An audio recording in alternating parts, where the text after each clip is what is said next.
विगत 24 घंटे के अंदर पटना पुलिस के द्वारा जो कार्रवाइयाँ की गई हैं और जो कुछ घटनाएं घटी हैं उन सभी के बारे में ब्रीफ करने के लिए आज आप लोगों को बुलाया गया है।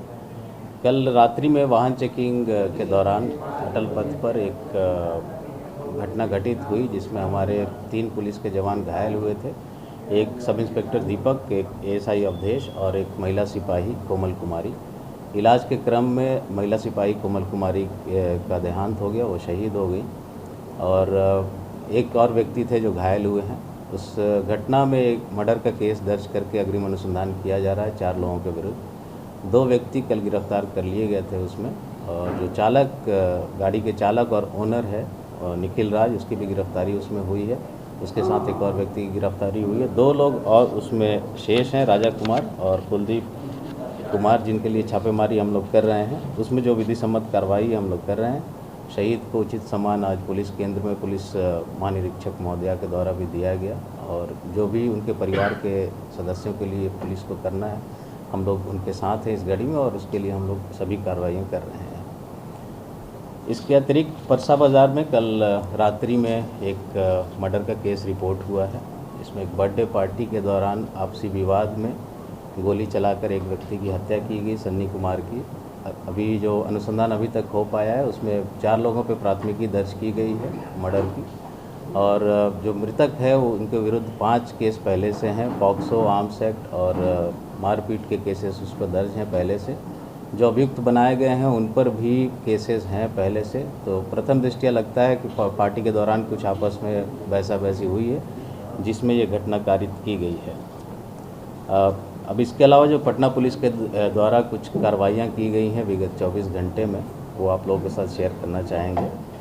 नेवरा थाना क्षेत्र में कल 2 बड़ी उपलब्धियाँ रही हैं। एक हर्ष फायरिंग की घटना घटित हुई थी जिसमें एक व्यक्ति को गोली लगी थी, और 109 BNS 27 आर्म्स एक्ट का केस दर्ज किया गया था दिनांक 2/5/25 को।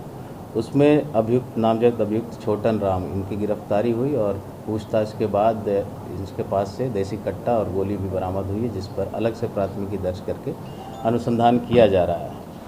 इसी प्रकार नेवरा में 2 और केस, एक लूट का और एक डकैती का 2019 का और 20 का केस है, जिसमें जो फिरार अभियुक्त थे उन दोनों की गिरफ्तारी हुई है। एक केस है 736/19 जो डकैती का केस है, इसके प्राथमिकी अभियुक्त राकेश कुमार, और नेवरा ओपी का केस 714/20 लूट का केस है, उसका प्राथमिकी अभियुक्त विष्णु कुमार। इस दोनों की गिरफ्तारी कल रात में की गई है।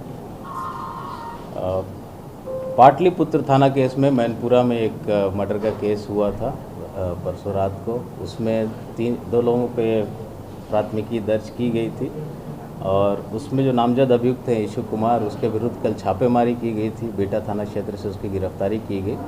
गिरफ्तारी के पश्चात पुलिस कस्टडी से भागने का प्रयास अपराधी के द्वारा किया गया, और थानाध्यक्ष हैं पाटलिपुत्र, उनके द्वारा उसमें फायरिंग की गई जिसमें अपराधी के पैर में गोली लगी है।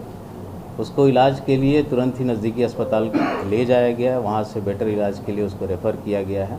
उस घटना पर अलग से हम लोग एक प्राथमिकी दर्ज कर रहे हैं और उस पर विधि सम्मत कार्रवाई कर रहे हैं। उस केस में पूछताछ में उसने संलिप्तता स्वीकार की है, और जो अपने शेष साथी हैं जो कि पहले से ही नेम्ड हैं, उनका भी नाम उसमें लिया है। उसमें छापेमारी हम लोग शेष अभियुक्तों के विरुद्ध भी कर रहे हैं। पीर बहौर थाना में 17/5 को मोहम्मद रिजवान इस्माइल, SDPO अपर लोक अभियोजक आर्थिक अपराध इकाई, इनसे रंगदारी मांगने का एक केस दर्ज हुआ था, जिसमें DD एक कुख्यात अपराधी है जो जेल में बंद है, बेउर जेल में है। उस पर केस दर्ज हुआ था। जो दुकान एक मुस्कान सैलून है, उसको रंगदारी के रूप में वो मांग रहा था, उस पर केस दर्ज हुआ था। उसमें तकनीकी अनुसंधान किया गया, और उसका भतीजा मोहम्मद अयान, उसको गिरफ्तार कल किया गया है। और अयान से जब पूछताछ की गई तो उसने पूरे घटनाक्रम के बारे में बताया। उसने बताया कि उसके चाचा के द्वारा ही रंगदारी की मांग की गई थी, और उसके निशानदेही पे पिपलावा से जो मोबाइल भी यूज़ किया गया था इस पूरी रंगदारी में, उसको भी रिकवर किया गया है।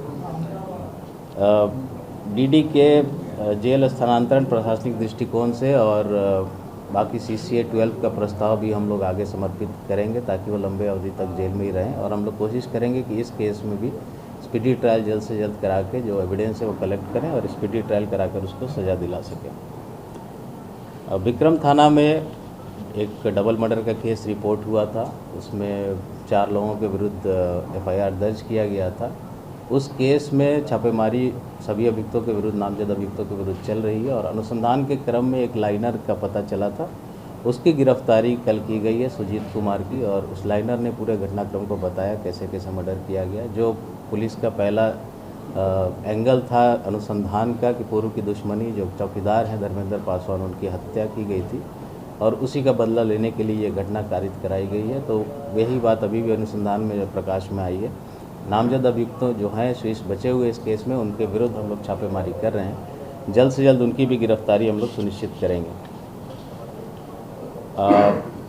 कल परसा बाज़ार थाना में कल एक पूरा ड्राइव पूरे ज़िले में चला था शाम को नशा के खिलाफ। जहाँ भी ड्रग्स, सूखा ड्रग्स हो या शराब की बिक्री होती हो, सभी जगह छापेमारी करने के लिए।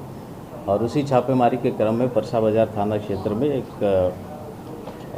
कुल 7 लोग गिरफ्तार हुए थे, जिनके पास से 41 चोरी की मोबाइल रिकवर की गई हैं और अलग अलग जगहों से ये चोरी के केसेस हुए हैं और उन सभी केसेस में इन लोगों को रिमांड पर लेने की कार्रवाई की जा रही है। गिरफ्तार अभियुक्त हैं विश्वकर्मा चौधरी, काशी चौधरी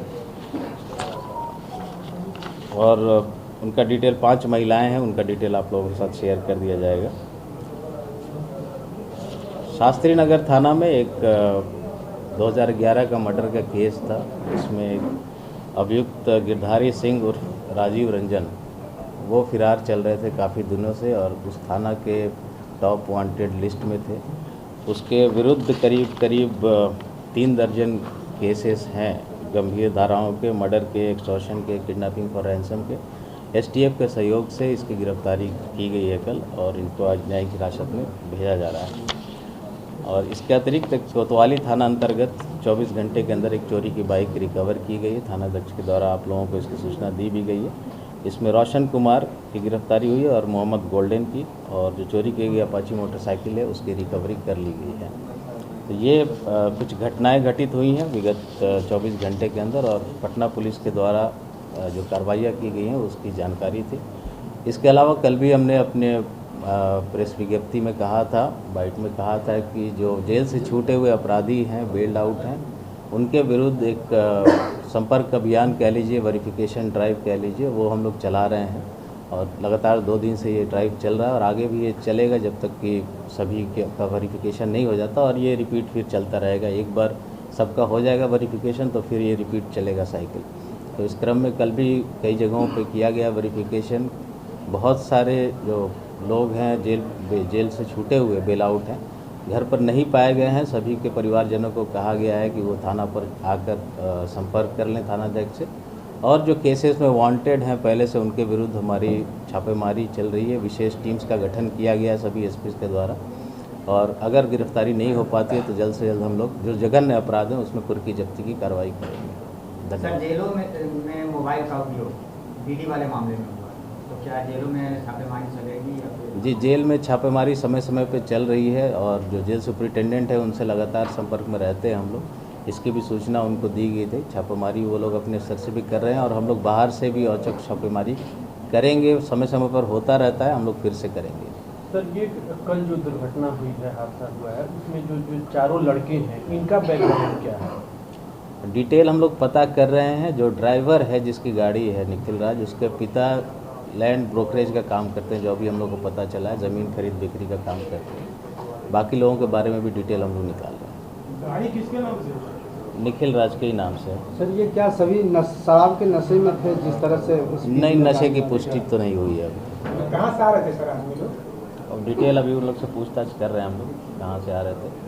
कुछ वीडियोज़ मिले हैं उनके मोबाइल में जिससे कुछ और तथ्य आए हैं। अग्रिम अनुसंधान में हम लोग उस चीज़ों को लाए हैं। सर, बीजेपी का झंडा लगा हुआ है, किसी पद पे है क्या? नहीं, झंडा लगा हुआ किसी पद पे तो अभी हम लोग को सूचना नहीं है, बस झंडा लगा हुआ ये फैक्ट है। ये निखिल करता क्या है? निखिल के पिता हैं, ज़मीन के कारोबारी है। गाड़ी उसका, निखिल तो 21-22 साल का ही आदमी है, बहुत उम्र है नहीं। ड्राइव कौन कर रहा है? निखिल ही ड्राइव कर रहा था। सर, 2024 से 2025 में हत्याएं के मामले बढ़ी या घटी? घटी हैं। अभी हमने आंकड़े कल भी शेयर किए थे आप लोगों के साथ। 2024 में मई तक कुल 142 करीब हत्या के कांड हुए थे और इस वर्ष 116 हुए। तो लेकिन मुख्यालय की तरफ से एक पीसी किया जाता है 3 दिन पहले, जिसमें कि एडीजी कुंदन कृष्ण ने बयान दिया है कि 2024 से 2025 में हत्याएं के मामले काफ़ी बढ़ चुके हैं। नहीं, देखिए आप लोग उसको ध्यान से सुनिएगा फिर से, हमने सुना है सर का बयान। वो सुन लीजिए, जो बोल रहे हैं आप सुन लीजिए। तो उसमें फिर से आप लोग ध्यान से सुनिएगा, वो पूरे बिहार के परिप्रेक्ष्य में उनका स्टेटमेंट है और पर मंथ या पर कैपिटा के हिसाब से उन्होंने दिया है कि पूरे बिहार में 232 हुआ था 2024 में और इस साल अब तक 235। तो पटना स्पेसिफिक नहीं था, पूरे बिहार का। सर ये जो है इसमें थोड़ा सा बता दिया जाए कि ड्राइव निखिल कर रहा था या कुलदीप कर रहा था? निखिल ड्राइव कर रहा था, ये अभी क्लियर है। हाँ, तो अभी अनुसंधान में वो क्लियर हो गया है कि निखिल ही ड्राइव कर रहा था, गाड़ी भी उसी की और ड्राइव भी वही कर रहा था। ये राजा कौन है सर, जो सब बैठा राजा है वो? ये सभी एक दूसरे के दोस्त हैं, जल्द से जल्द इन दोनों की भी गिरफ्तारी हो जाएगी। कौन लड़की धारा में केस हुआ, क्या हुआ या मर्डर में केस है। तो क्या गाड़ी से निकल कर कोई भागा भी था या यही तीनों थे? नहीं, 2 लोग भागे हैं इसमें।